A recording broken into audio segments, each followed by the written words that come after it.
Assalamualaikum warahmatullahi wabarakatuh. Selamat pagi, Bu Aminatul Ummah selaku dosen manajemen operasional dan juga teman-teman sekalian.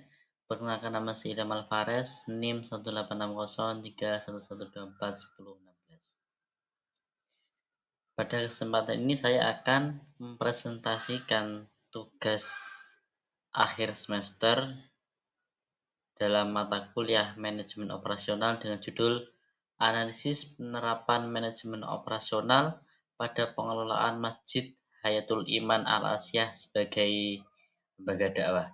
Jadi, kalau kita berbicara mengenai masjid, biasanya yang terlintas di pikiran kita adalah tempat sholat dan juga tempat beribadah. Jadi, sebenarnya di balik itu semua ada proses pengelolaan yang berjalan setiap harinya, mulai dari kebersihan, lalu keuangan, lalu dan juga koordinasi antar pengurus. Nah, itu semua sebenarnya bagian dari manajemen operasional. Di presentasi kali ini, saya akan membahas bagaimana konsep itu diterapkan secara nyata di Masjid Hayatul Iman Al-Asyah. Oke, slide yang kedua, sebelum kita masuk ke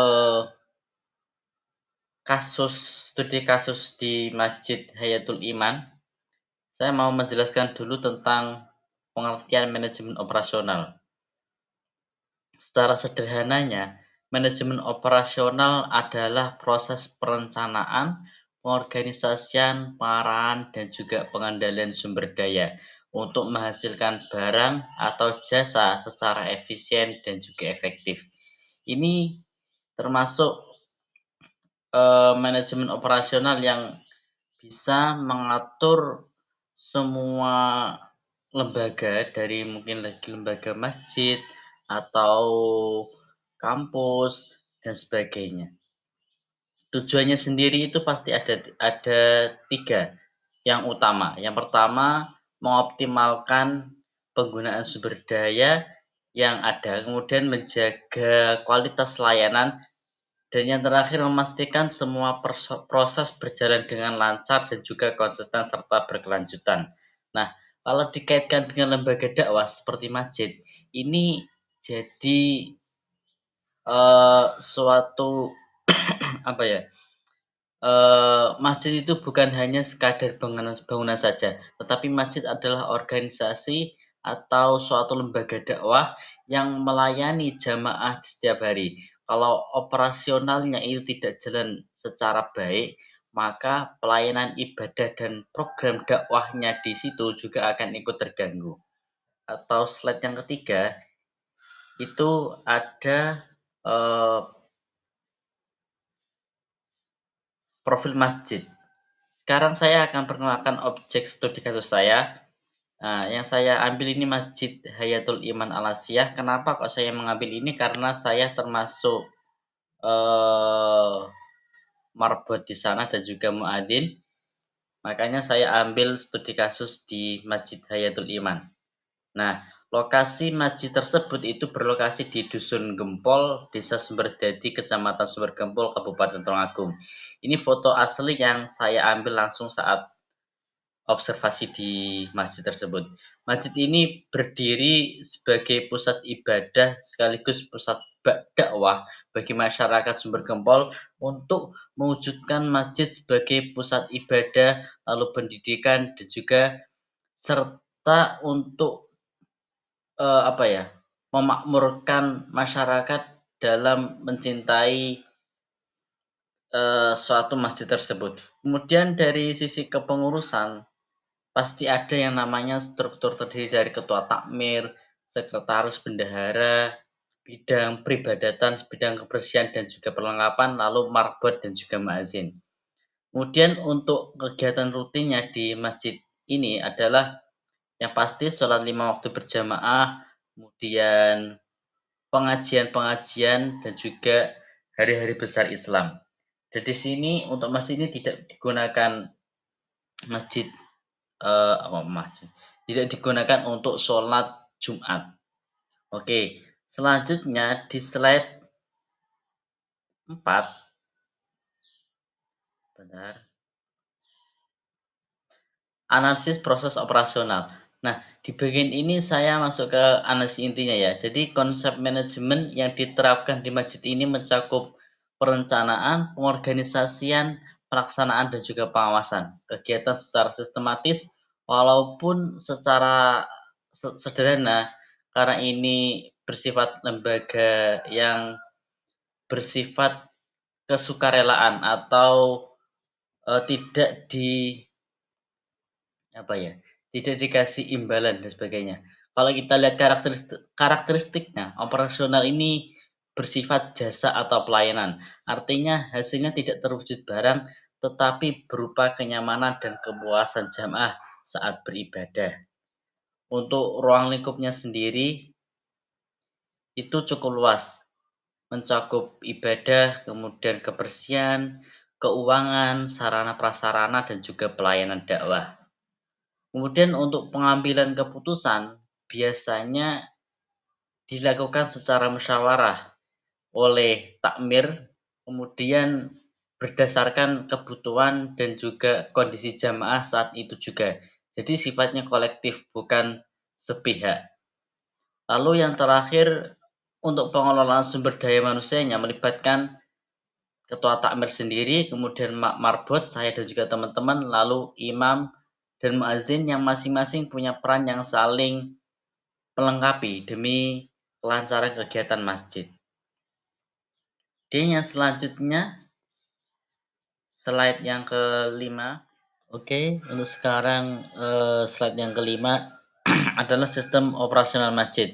Jadi untuk memudahkan pemahaman, saya mencoba petakan sistem operasionalnya itu menjadi operasionalnya masjid ini dalam kerangka input, proses, dan juga outputnya.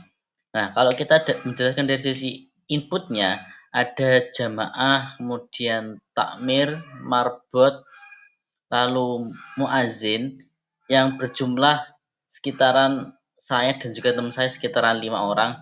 Nah, untuk dana, infak, sarana, prasarana, dan juga peralatan ibadah. Jadi semua input ini itu kemudian masuk ke tahap proses, yaitu kegiatan sholat berjamaah, lalu kegiatan-kegiatan pengajian, lalu kebersihan, perawatan fasilitas-fasilitas yang ada di masjid, kemudian pengelolaan keuangan, dan juga pelayanan terhadap jamaah.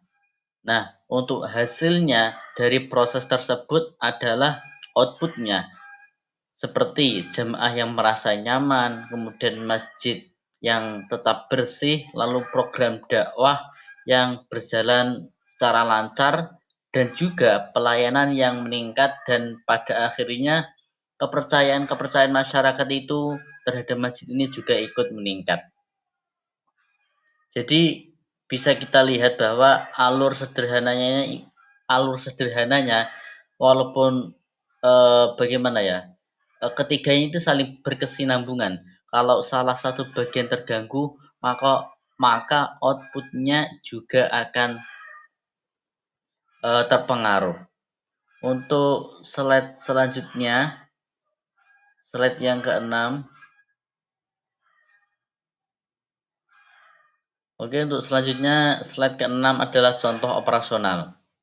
Supaya lebih konkret ya, saya juga mengamati langsung praktik operasional harian di masjid tersebut. Contohnya setiap hari marbot itu membersihkan area masjid, lalu membersihkan kamar mandinya, lalu membersihkan halamannya, lalu juga merapikan karpet sholat, dan juga membuka dan menutup masjid tepat waktu supaya tidak ada alat-alat yang mungkin kehilangan, supaya aman gitu. Kemudian hal-hal seperti ini mungkin terlihat kecil atau gampang, dan itu mungkin dan itu juga dilakukan secara rutin oleh teman-teman dan juga saya. Lalu semua itu justru bentuk nyata dari operasional masjid sehari-hari, dan juga kalau tidak dikerjakan dengan konsisten, maka jamaah akan langsung merasakan dampaknya. Kemudian yang slide ke-7, untuk slide yang ke-7 itu identifikasi masalah operasionalnya. Dari hasil observasi saya menemukan beberapa persoalan operasional yang masih perlu diperbaiki dan juga ditingkatkan. Yang pertama, jadwal muazin dan juga kebersihan masih belum konsisten.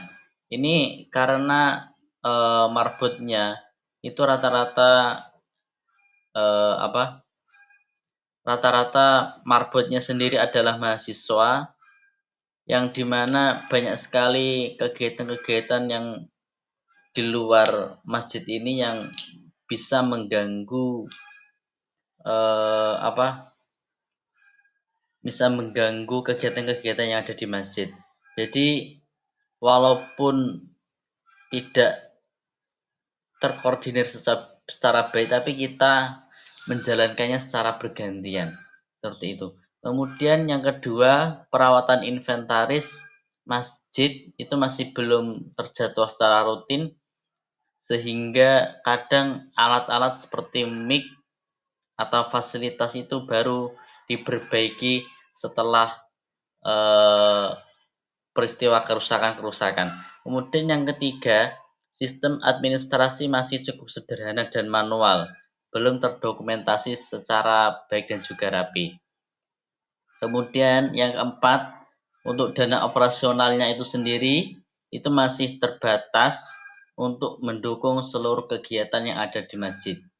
Dan yang terakhir, partisipasi jamaah pada beberapa kegiatan yang ada di masjid itu masih belum dilakukan secara rutin, karena mungkin banyak sekali kegiatan-kegiatan jamaah yang eh, tidak bisa hadir dalam acara kegiatan tersebut.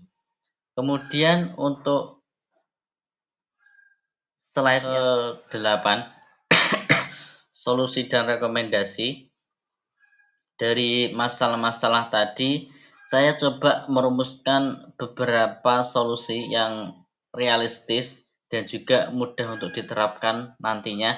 Yang pertama, membuat SOP atau standar operasional prosedur yang jelas dan tertulis, supaya semua kegiatan yang ada itu punya panduan yang konsisten. Kemudian yang kedua, menyusun jadwal piket, marbot, dan muazin secara terstruktur, supaya tidak ada lagi bentrok dengan jadwal kuliah. Lalu yang ketiga, membuat inventaris digital untuk pendataan aset masjid supaya lebih mudah dipantau dan juga dirawat. Lalu yang keempat, melakukan evaluasi rutin bersama-sama seluruh pengurus dari ketua takmir, marbot, dan juga muadzin, supaya setiap kendala bisa cepat terdeteksi dan juga diperbaiki. Kemudian yang kelima, memanfaatkan media sosial sebagai media dakwah dan juga informasi kegiatan masjid. Walaupun ini belum eh, dilaksanakan, mungkin nanti bisa eh, apa bisa ditingkatkan atau bisa dibuat nantinya. Kemudian yang terakhir, meningkatkan koordinasi dan juga komunikasi antar pengurus marbot dan juga muazin supaya semua kegiatan yang ada di masjid ini berjalan dengan baik. Oke, untuk slide terakhir kesimpulannya, jadi dari hasil analisis, untuk slide yang terakhir sebagai penutup dari hasil analisis ini, saya bisa simpulkan bahwa penerapan manajemen operasional yang baik pada Masjid Hayatul Iman Al-Asiyah mampu meningkatkan efektivitas pelayanan masjid, juga memperlancar kegiatan dakwah, menjaga fasilitas tetap terawat, serta meningkatkan kepuasan dan kepercayaan jamaah terhadap pengelolaan masjid. Sekian dari saya, apabila ada salah kata mohon dimaafkan. Akhirul kalam, akhirul qouli wal afu minkum. Wassalamualaikum warahmatullahi wabarakatuh.